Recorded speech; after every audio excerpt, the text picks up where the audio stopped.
Bago ang anunsyo ng Malacanang na nasa France na si Zaldico, kinumpirma ng source ng Bilyonaryo News Channel na nasita sa border ng Czech Republic ang dating kongresista. Pero wala umanong nakitang dahilan para siya ay arestuhin. Yan ang exclusive agenda report ni Europe correspondent Dick Villanueva.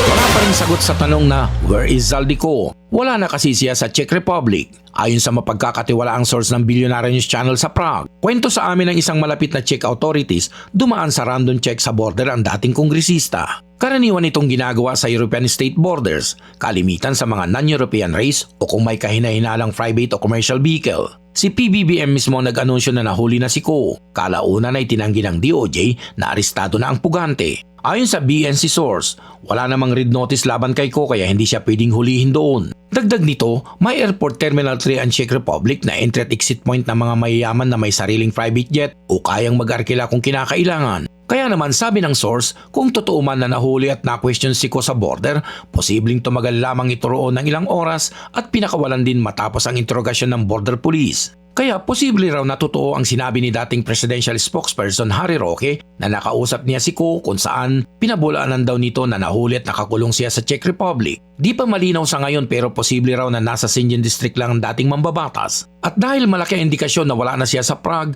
posibleng nakatakbo na siya sa Portugal o sa Paris kung saan una nang napabalita na may property siya rito. Sa puntong ito, isa lang ang malinaw, the search for Zaldico continues. Para sa agenda, Dick Villanueva, Bilyonaryo News Channel, Paris, France.